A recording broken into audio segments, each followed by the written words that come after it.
The sting of the rain was nothing compared to the ice in her husband's eyes. 32 weeks pregnant, Clara Hayes stood shivering on the manicured lawn of the Sterling estate, the torrential downpour plastering her thin dress to her skin. The heavy oak door had just slammed shut, the click of the lock a final deafening punctuation to his cruel words. He had left her, outside, in the storm, every luxury she had ever known, the warmth of the mansion, the security of her marriage, all of it was a lie, washed away in a deluge of betrayal. She was alone, or so she thought. The Sterling name was synonymous with power in the heart of New York City. Sterling Innovations, a tech behemoth founded by the late Arthur Sterling, was a titan of industry, its gleaming skyscraper a middle finger to the clouds. For 2 years, Clara Hayes had lived inside this gilded cage, a world so far removed from her previous life as a university librarian that it often felt like a dream. She had met Nathaniel Nate Sterling at a charity fundraiser she'd been dragged to by a friend. He was charming, handsome, and possessed the easy confidence of a man who had never wanted for anything. Clara, by contrast, had wanted for much and worked for everything. An orphan, raised by her stern but loving grandmother, she'd put herself through college and grad school, finding solace and purpose in the quiet, ordered world of books. Nate was a whirlwind, sweeping her off her feet with grand gestures, private jets to Paris, for dinner front row seats at Fashion Week, a diamond necklace that cost more than her grandmother's house. She fell in love not with the money, but with the man she thought he was. He was attentive, passionate, and eager to build a life with her. Their wedding was a society event, a lavish affair chronicled in the pages of glossy magazines. But the ink was barely dry on the marriage certificate when the gilding on the cage began to tarnish. The architect of her subtle misery was her mother-in-law, Genevieve Sterling. Genevieve was the matriarch in every sense of the word. A woman of formidable intelligence and even more formidable will, she had been the co-pilot of Sterling Innovations since its inception. After Arthur's death, 5 years prior, she had stepped back from the day-to-day operations, ceding the CEO title to Nate, but her influence remained absolute.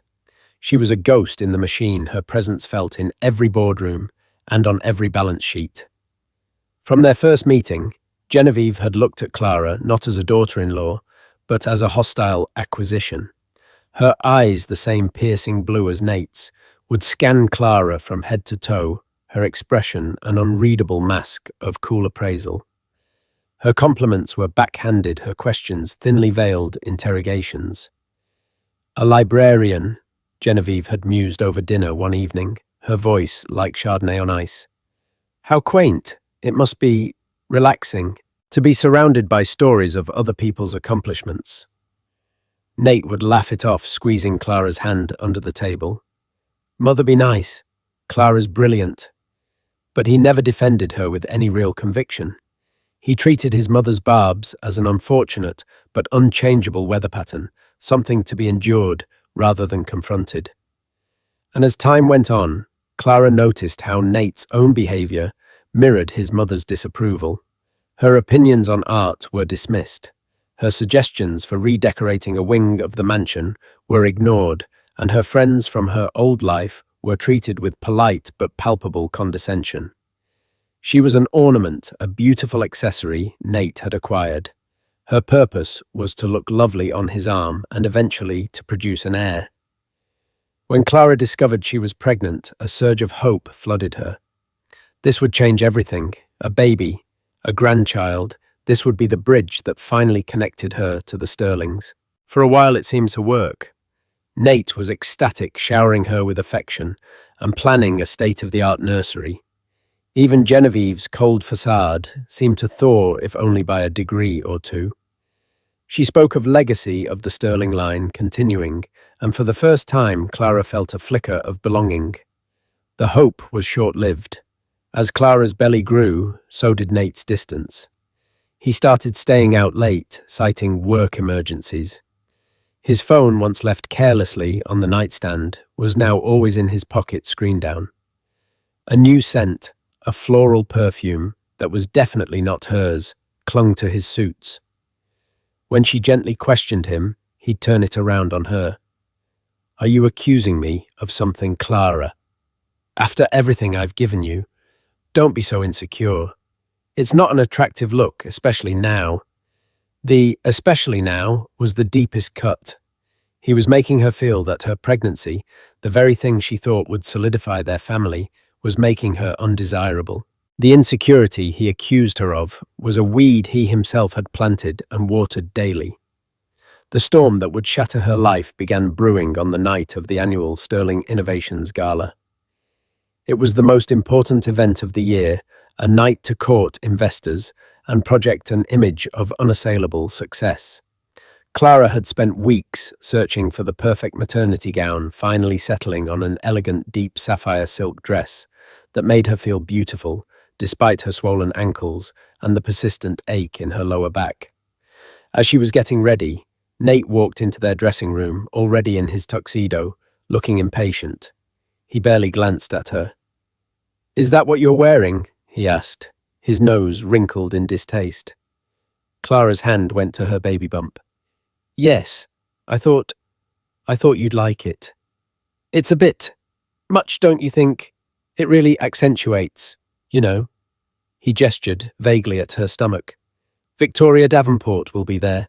She's trying to broker the Axiom merger for us. I need everyone to be sharp tonight. Look the part. Victoria Davenport. The name sent a chill down Clara's spine. She was a shark in tailored suits, a corporate raider from a rival firm who had recently started consulting with Sterling Innovations. She was everything Clara wasn't: sleek, aggressive, and from the same blue-blooded background as the Sterlings. And the perfume on Nate's suits, it was the same one Victoria favored. I see, Clara said, her voice small. I'm sorry if my appearance might jeopardize your merger. The sarcasm was lost on him. Just try to stay in the background tonight, okay? Let me and Mother handle the important conversations. Mingle with the wives of the junior partners or something. Each word was a small, sharp stone pelting her heart. He wasn't just sidelining her. He was ashamed of her. He was ashamed of her and their child. The dream was over. She was waking up in the cage and the door was locked. The ride to the gala was silent and thick with tension. Outside the limousine window, the sky was a bruised purple, the first drops of rain beginning to streak the glasses like tears. The gala was a masterpiece of orchestrated opulence. Held at the Metropolitan Museum of Art, the Temple of Dender was the backdrop for a sea of tuxedos and designer gowns. Waiters moved like phantoms, their silver trays laden with champagne flutes and delicate canapes. The air hummed with the sound of feigned laughter and the clinking of glasses, a symphony of wealth and influence. Clara felt like a ghost at the feast. Nate abandoned her the moment they stepped through the doors, striding purposefully toward a circle of men that included Victoria Davenport. Victoria, draped in a backless silver dress that seemed poured onto her body, turned and smiled at Nate. It wasn't a polite greeting. It was a predatory claim, a flash of teeth that went unseen by anyone who wasn't looking for it. She slid her hand onto his arm, a gesture of casual intimacy that screamed possession. Clara watched them, a knot of ice forming in her stomach. Nate didn't pull away. He leaned in, listening to whatever Victoria was saying, his body language open and engaged in a way it hadn't been with Clara in months. She did as she was told, making small talk with people whose names she couldn't remember, answering the same questions over and over. Oh, you're glowing. When are you due?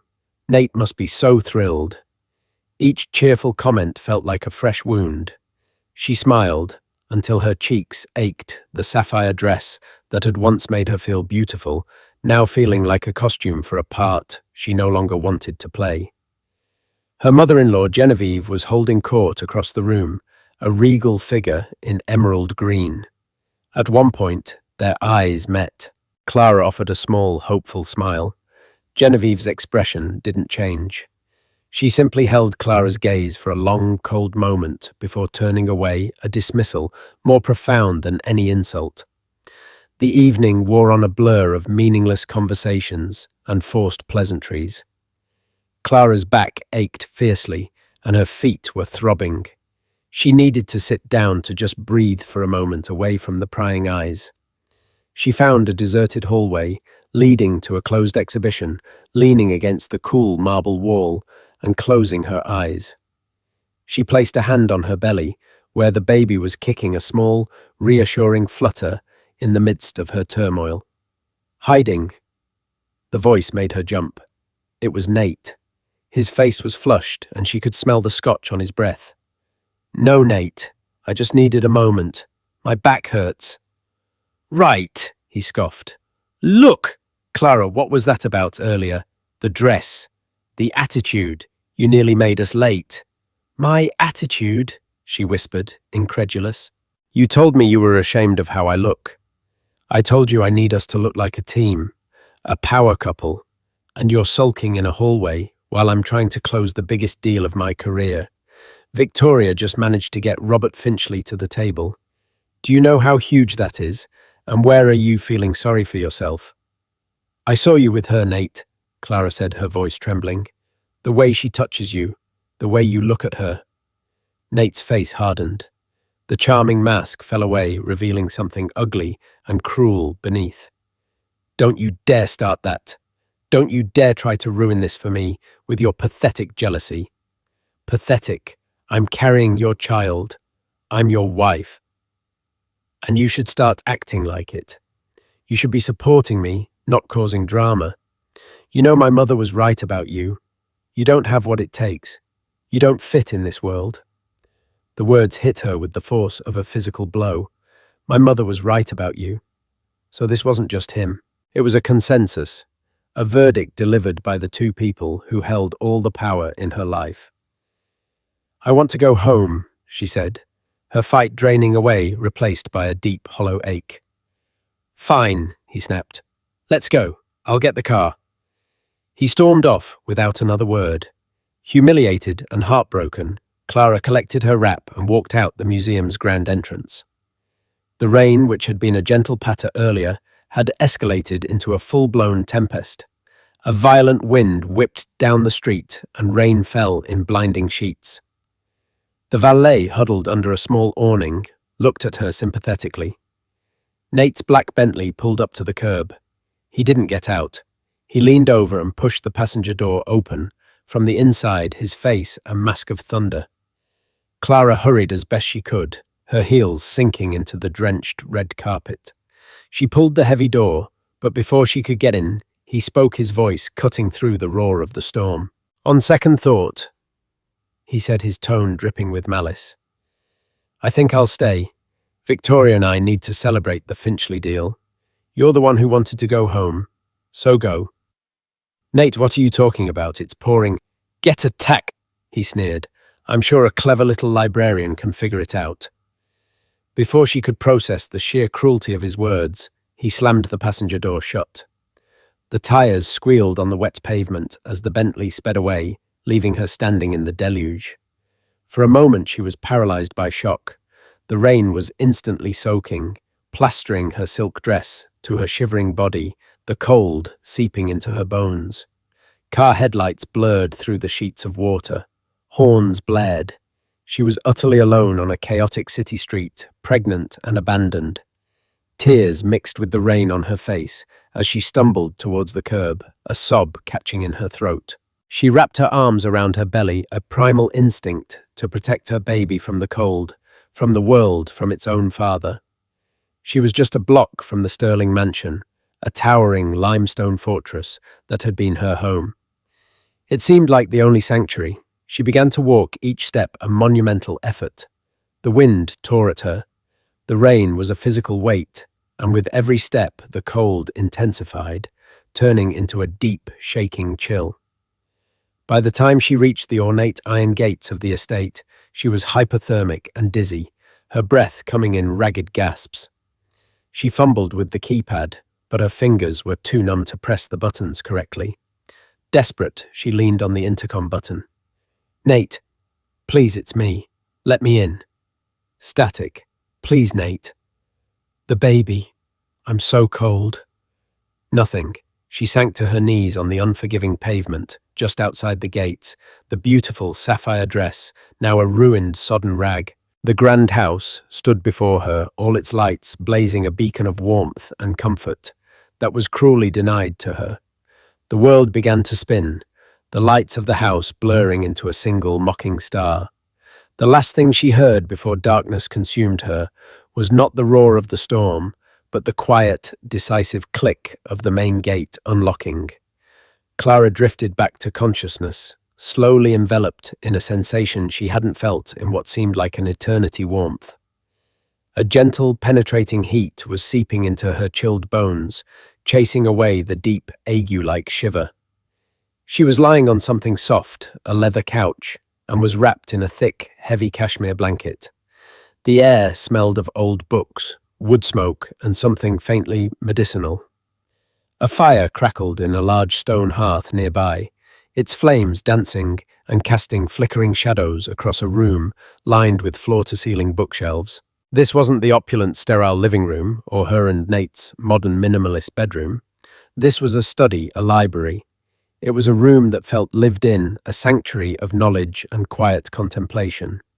Panic fluttered in her chest as memory returned in a rush. The gala Nate's cruelty, the biting rain, the locked gate.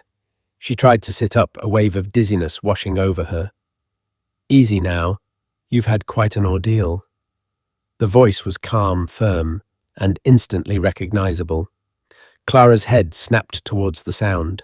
Genevieve Sterling sat in a high-backed armchair by the fire, a steaming mug held in her hands. She wasn't wearing her emerald gala gown. She was dressed in a simple pair of grey flannel trousers and a cream-coloured wool sweater, her silver hair pulled back from her face. She looked less like a corporate titan and more like a grandmother. The image was so jarring that Clara wondered if she was hallucinating. Where am I? Clara managed her voice a hoarse whisper. You're in my private study, in the East Wing, Genevieve replied, her tone neutral. The staff quarters are nearby. One of the night watchmen found you at the gate and had the sense to call me directly, not my son. There was a subtle emphasis on my son that made it sound like an indictment. Clara clutched the blanket tighter.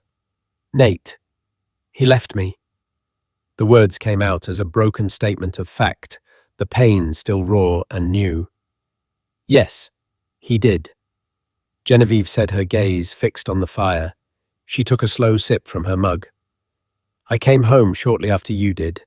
I find such events insufferably dull after the first hour. I prefer to make an appearance and then retreat. I saw your husband speeding away from the curb as my car approached. Clara waited for the inevitable, I told you so. She waited for the lecture about how she wasn't strong enough, how she had provoked him, how she had embarrassed the family name by collapsing at the front gate. But it didn't come.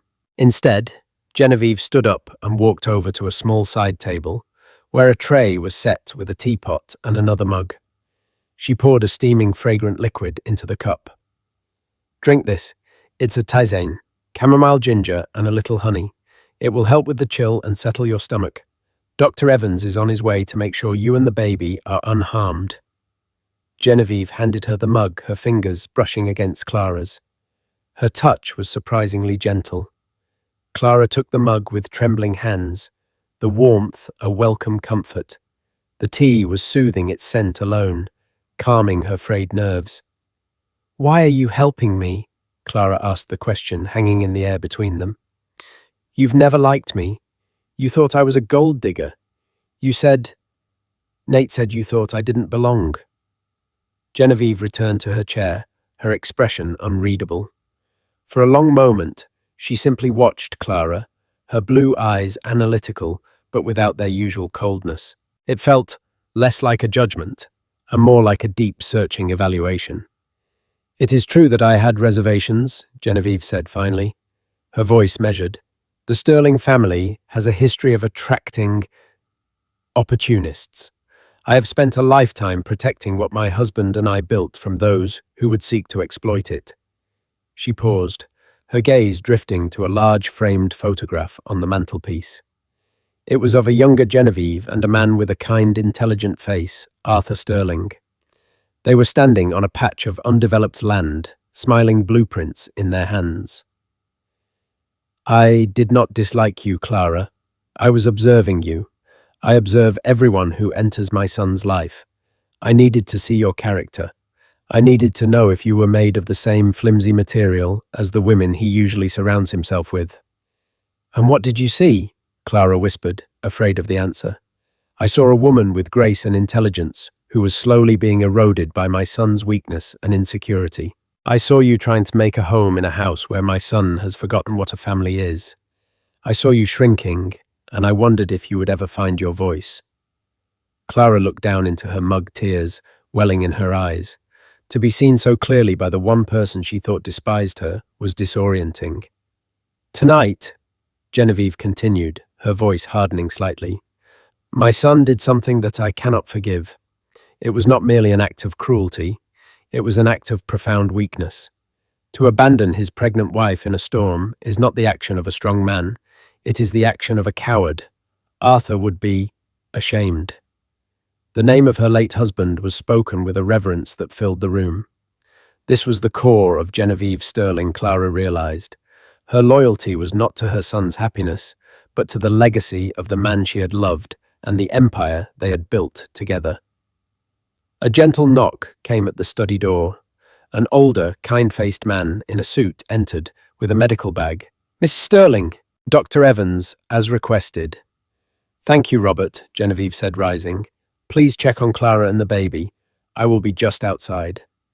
As Dr. Evans took her pulse and listened to the baby's steady heartbeat with a fetal Doppler, the sound filling the quiet room, Clara's mind reeled. This wasn't a rescue by a begrudging mother-in-law. This was something else entirely. It felt like a strategic maneuver, a changing of alliances in a war she didn't even know was being fought. Genevieve hadn't just given her shelter from the storm. She had brought her into the command center.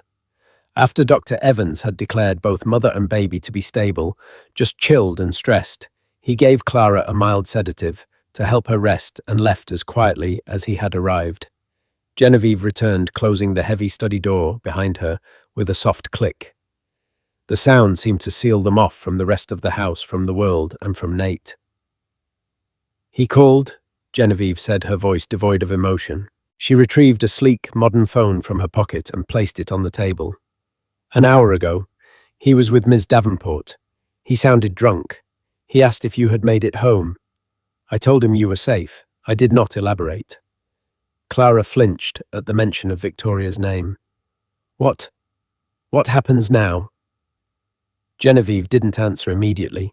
She walked over to a heavy oak desk that dominated one corner of the room. It was Arthur Sterling's desk, Clara realized, a relic from a bygone era of craftsmanship and substance. From a locked drawer, Genevieve retrieved a thick, leather-bound portfolio. She placed it on the coffee table in front of Clara with a soft thud. What happens now, Genevieve said, sitting down opposite her, is that you learn the truth. Not just about my son, but about this family, about this company. She opened the portfolio. Inside were not just corporate documents, but old photographs, newspaper clippings, and handwritten letters. Sterling Innovations did not begin in a skyscraper. It began in my father's garage in Queens. Arthur was the genius, the visionary. He saw the future of microprocessing when everyone else was still focused on mainframes. But he was a dreamer. He wasn't a businessman. Her finger traced the edge of a faded photograph of her and Arthur, young and beaming. I was the businessman, or businesswoman, as it were. I took his brilliant, chaotic ideas and I forged them into a business plan. I secured the first round of funding by convincing my father to mortgage his house. We worked 18-hour days. We gambled everything we had and everything we didn't. She spoke of the early struggles, the betrayals by partners, the times they were weeks from bankruptcy. Her voice was not nostalgic or sentimental. It was the voice of a general recounting a hard-won campaign. She was the architect of their success as much as Arthur had been. When Nathaniel was born, she continued her gaze, softening for a fraction of a second. We thought he would inherit the best of both of us. Arthur's vision, my pragmatism. But we gave him too much. We shielded him from the struggle. He inherited the empire, but he never understood the sweat and sacrifice that built it. She pulled a set of financial statements from the portfolio. They were recent. For the past 2 years since I stepped back, the company's growth has stalled. Nate is good at playing the part of a CEO. He likes the galas, the interviews, the perks. He is not good at the work. He takes foolish risks, listens to sycophants, and his latest obsession. This Axiom merger that Victoria Davenport is pushing is a disaster waiting to happen. It would leverage the company to the hilt, leaving us vulnerable. Clara stared at the numbers, the red ink indicating losses in sectors that had once been profitable. I had no idea. And of course you didn't, Genevieve said, not unkindly. He has surrounded himself with people who tell him what he wants to hear, and he has pushed away anyone who might challenge him, including you. Now came the heart of the matter. Genevieve looked directly at Clara, her blue eyes piercing. I have been watching you, Clara. I tested you. I was cold and distant because I wanted to see if you had a backbone. I wanted to see if you would fight or if you would simply break and fade away like the others. You have bent, yes. He has worn you down, but you have not broken. Tonight you showed more strength in your quiet dignity than my son has shown in his entire life. Clara felt a lump form in her throat. This entire time she had seen Genevieve as an adversary, when in reality she had been an adjudicator. My son has failed the test, Genevieve stated, her voice as final as a gavel's strike. He has proven himself unfit to be the custodian of Arthur's legacy. He values ego over integrity. He values convenience over loyalty. And he has put this company, our life's work, at risk. She slid a thick sheaf of documents out from the bottom of the portfolio. The top page was emblazoned with the logo of a prestigious law firm. I am the majority shareholder of Sterling Innovations. Arthur saw to that in his will. He always knew I was the true guardian of his creation. Nate holds the title of CEO, but his voting shares are significant, yet secondary to my own. She tapped the documents. This is an irrevocable trust. And this, she slid a pen across the table, is a transfer of stock. I am transferring 51% of my personal shares, a controlling interest in Sterling Innovations, into this trust, a trust for my grandchild. Clara gasped, her hand flying to her mouth. What? The trust will be managed by a trustee until the child reaches the age of 25, Genevieve explained calmly. The trustee will have full voting rights and authority on the board. The trustee will effectively control the company. She looked at Clara, her expression unwavering. I am naming you as the sole trustee. The room fell silent, save for the crackling of the fire. The weight of Genevieve's words seemed to alter the very atmosphere. It was an act of breathtaking audacity, a corporate coup orchestrated not in a boardroom, but in a private study in the middle of the night. Me, Clara stammered. I can't. I don't know anything about running a company. I'm a librarian. You are intelligent. You are resilient. And most importantly, you have integrity, Genevieve countered. You will learn the business. I will teach you. I will be your adorer, your mentor. What you lack in experience, you make up for in character, a quality my son is fatally lacking. You will protect this company for your child. You have the motivation that no one else does. She pushed the pen closer to Clara. This is your choice, Clara. You can take what my son has left you, which I assure you will be very little once I am finished with him, and you can walk away. Or you can take up the mantle that he has proven himself unworthy of.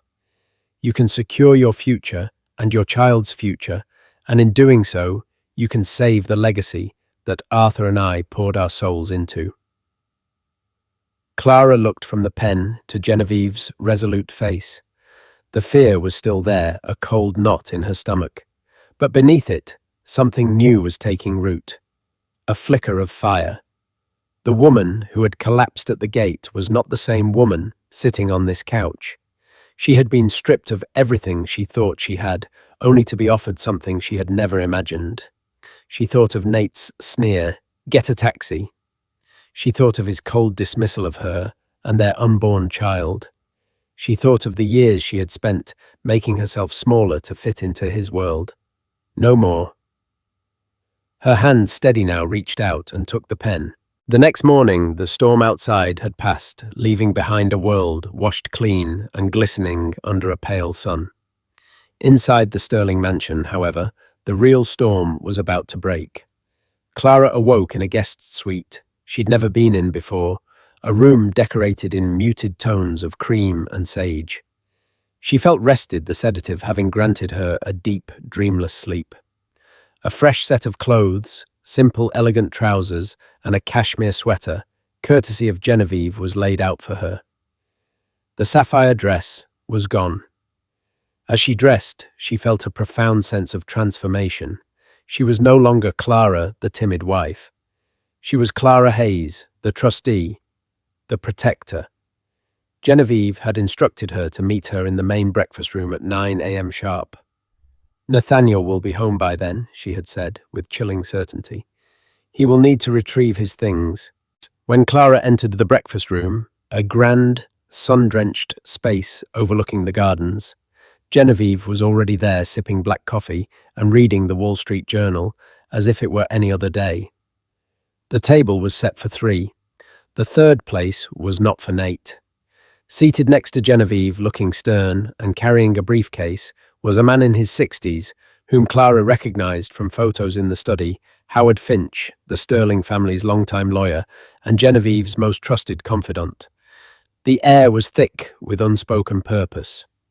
At precisely 9:15 a.m., the front door opened and closed. Heavy, stumbling footsteps echoed in the marble foyer. Nate appeared in the doorway of the breakfast room. He was a wreck. His tuxedo was rumpled, his hair was disheveled, and his face was pale and puffy. He reeked of stale alcohol and Victoria Davenport's perfume. He stopped short when he saw the tableau before him. His eyes, bleary and bloodshot, darted from his mother to the lawyer, and then finally to Clara. He looked at her, dressed and composed, and a flicker of confusion crossed his face. "Clara," he began, his voice raspy, I came back to the gala, but you were gone. I was worried." The lie was so blatant, so pathetic, it was almost laughable. "Sit down, Nathaniel," Genevieve said, her voice cutting through his pretense. She folded her newspaper and placed it precisely on the table. Nate's bravado kicked in, a defense mechanism honed over years of entitlement. "What is this, an intervention? And what is he doing here?" he sneered, gesturing at Howard Finch. "Howard is here in his official capacity," Genevieve stated calmly. "As am I, as is Clara." Nate scoffed and walked toward the sideboard to pour himself a coffee. "Look about last night. I was under a lot of pressure. The Axiom deal. I had too much to drink. I said things I didn't mean." He looked at Clara, attempting a charming, apologetic smile. "I'm sorry, darling. I was a jerk. Forgive me." Clara met his gaze, and for the first time she felt nothing. No pain, no love, no flicker of the man she thought she had married. There was only a cold, clear pity. "It's a little late for that, Nate," she said, her voice even and strong. His smile faltered. He looked at his mother. "Mother, will you tell her to stop being so dramatic? We had a fight, couples fight." "What you did last night was not a fight," Genevieve said, her voice dropping to a dangerously quiet register. "It was the culmination of a long series of failures. Failures of character, failures of judgment, and failures of leadership." Howard Finch opened his briefcase. "What the hell is going on?" Nate demanded, his voice rising. A restructuring, Genevieve said, effective as of 8 a.m. this morning upon the filing of these documents with our corporate counsel and the SEC. Howard Finch slid a document across the table to Nate. This is a notice of an emergency board meeting scheduled for tomorrow morning. The single item on the agenda will be a vote of no confidence in your leadership as CEO. Nate stared at the paper, his face turning from pale to ashen. You can't. The board supports me. The board supports the majority shareholder, Genevieve corrected him, and the majority shareholder has changed. As of last night, I transferred a controlling interest of my shares into an irrevocable trust for my unborn grandchild. Nate looked as if he'd been physically struck. He staggered back a step. A trust for the baby. That's my baby. Indeed, Genevieve said, and to ensure the child's legacy is protected from the profound incompetence and moral bankruptcy of its father. The trust is to be managed by a new sole trustee who will wield its full voting power. The silence in the room was absolute. Nate stared at his mother, then at Clara, the horrifying realization dawning in his eyes. No, he whispered. No, you wouldn't. She would, Clara said, finding her voice. And she did. Just then, another sound came from the foyer, the click of heels on marble. Victoria Davenport appeared, looking fresh and immaculate in a sharp business suit, a file folder in her hand. She smiled brightly, oblivious. Genevieve, Nate, darling. Good morning. I have the finalized proposal for the Axiom deal. Their board is ready to sign. We should... She stopped, sensing the funereal atmosphere in the room. Her eyes flicked between the faces, her smile dissolving into a look of wary confusion. Ms. Davenport, Genevieve said, her voice laced with iron, your consultancy with Sterling Innovations is terminated effective immediately. The Axiom deal is dead. We discovered it would have put one of your uncle's shell corporations in a prime position to acquire our debt at a discount. A clever bit of corporate espionage, but not clever enough. Victoria's face went white. The mask of professional poise shattered, revealing the naked ambition and panic beneath. Nate turned on her. You set me up, Bisquot. Don't be a fool, Nathaniel. Genevieve snapped. She saw you for what you are, a mark, an easy way into the vault. She couldn't have done it without your willing participation. She then turned her cold gaze back to her son. Your corporate accounts have been frozen. Your access to the company jet and vehicles has been revoked. Howard has the paperwork for your official separation from the company, as well as divorce papers that Clara's counsel has drawn up. They are, I assure you, exceptionally generous under the circumstances. Nate sank into a chair, his head in his hands. He was broken. The swagger, the confidence, the cruelty, it had all been a hollow shell. Without the Sterling name and money to prop him up, there was nothing left. Mother, please, he whimpered. She's a librarian. Genevieve stood up, her regal presence filling the room. She is the mother of my grandchild. She is a woman of substance and integrity. And as of tomorrow morning, she will be the most powerful person at Sterling Innovations. I suggest you get used to it. Now, I believe you have things to pack. The staff will see you out. Victoria Davenport, without a word, turned and fled. Nate looked at Clara one last time, his eyes filled with a cocktail of hatred, disbelief, and pathetic pleading. Clara simply met his gaze, held it for a moment, and then looked away, turning her attention to the garden outside, where the sun was beginning to shine brightly. His chapter was over. Hers was just beginning. 6 months later, the boardroom on the 80th floor of the Sterling Innovations Tower felt more like home to Clara than the mansion ever had. The long, polished mahogany table reflected the New York City skyline, a vista of infinite possibility. At the head of the table, in a chair that had once been Nate's, sat Clara. Her pregnancy was beautifully apparent now, and she wore it with an air of authority and grace. The timid librarian was gone, replaced by a quiet but confident leader. She didn't command the room with loud proclamations, but with sharp questions, a deep understanding of the files she studied nightly, and an unshakable moral compass. At the other end of the table sat Genevieve. She wasn't the CEO or the chairwoman. Her official title was Senior Advisor.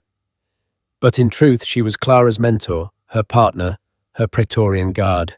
She had spent the last 6 months downloading a lifetime of business acumen into Clara, teaching her everything from reading a balance sheet to negotiating with hostile executives. They had formed an alliance that was stronger than blood. It was forged in shared purpose. Together, they had systematically undone the damage Nate had caused. They had cancelled the disastrous Axiom deal, purged the sycophants Nate had installed, and refocused the company on its core principles of innovation and quality. Morale, which had been at an all-time low, was soaring. The company was lean, profitable, and respected again. Nate was a distant memory. After the divorce, he had taken his settlement and disappeared into a life of obscurity, reportedly trying to launch a failed startup with what little capital he had left. He was a footnote in the Sterling story.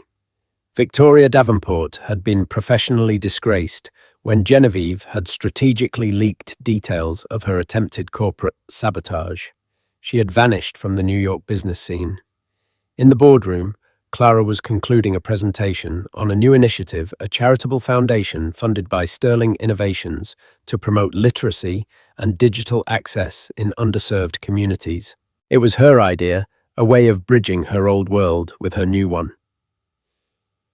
By partnering with the city's public library system, Clara was saying, her voice clear and steady, we can create tech hubs that will not only provide vital resources, but also foster the kind of innovation that started this company in a garage in Queens.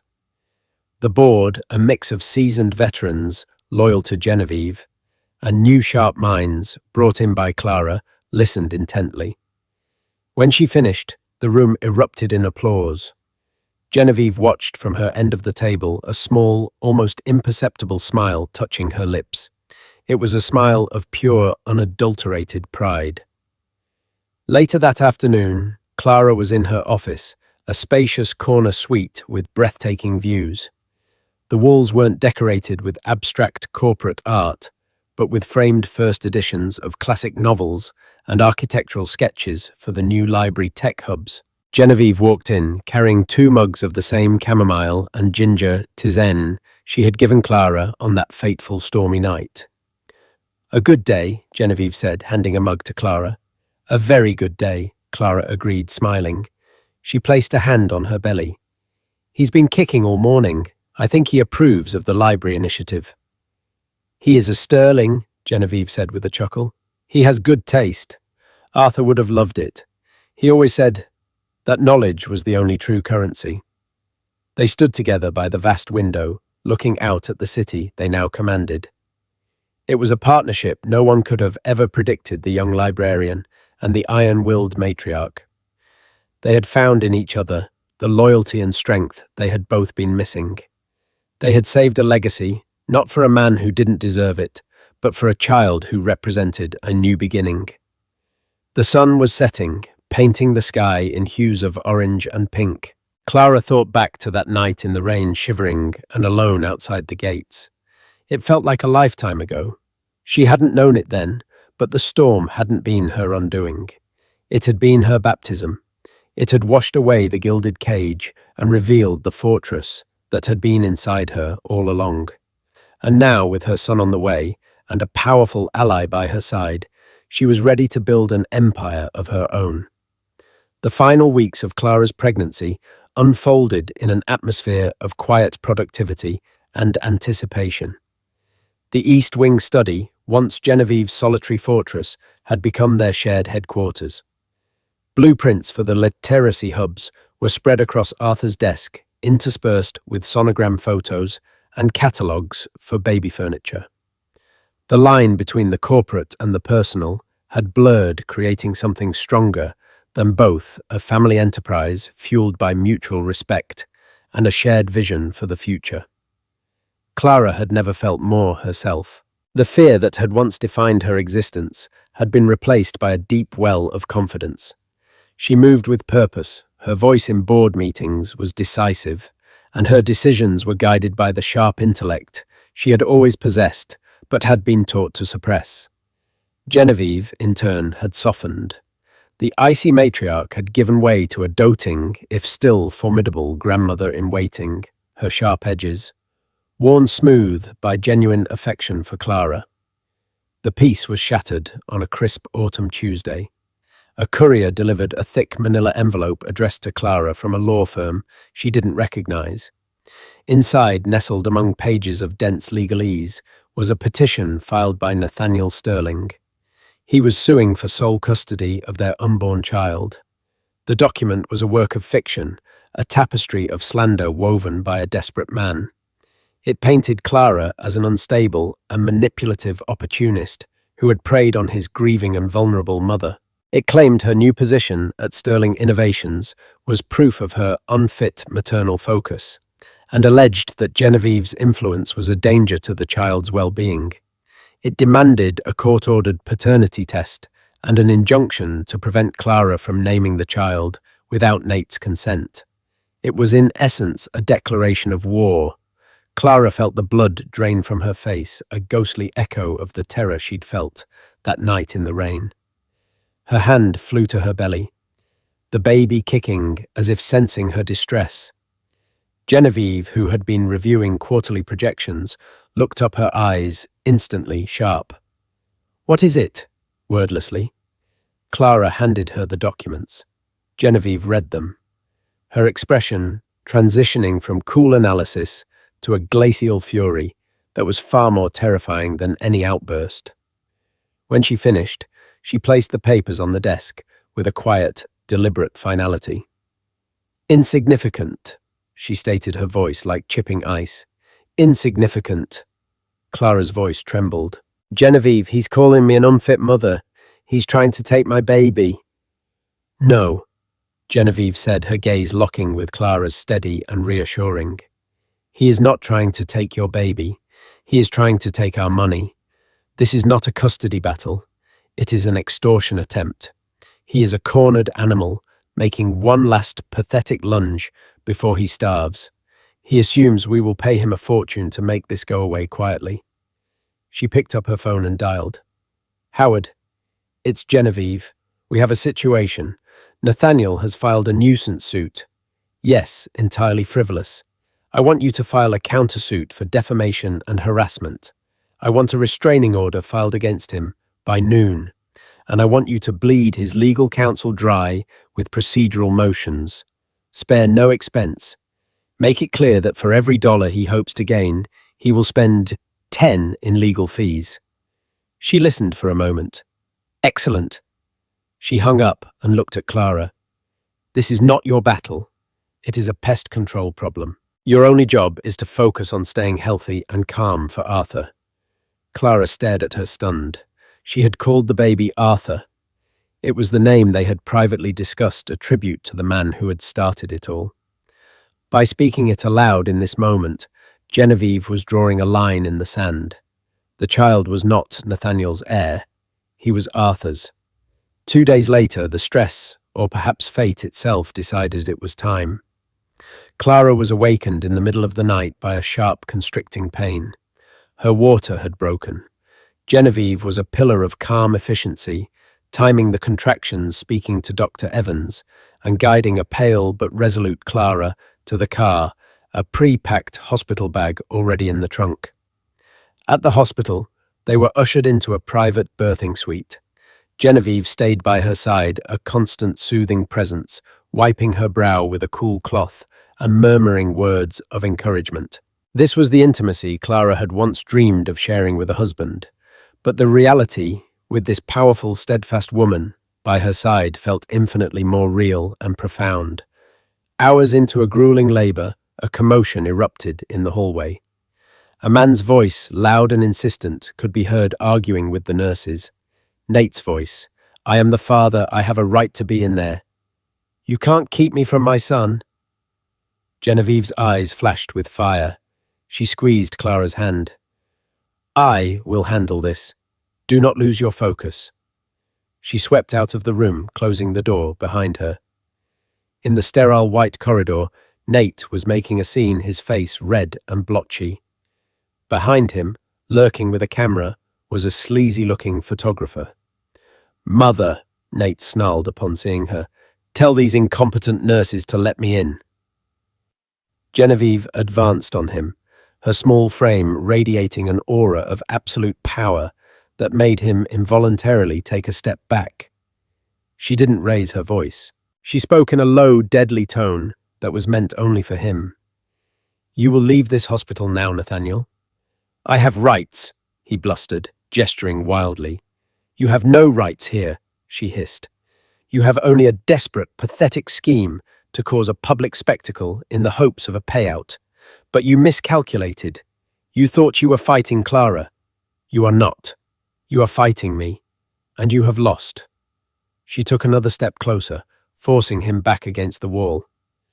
"Howard Finch has already filed the restraining order. The police are on their way.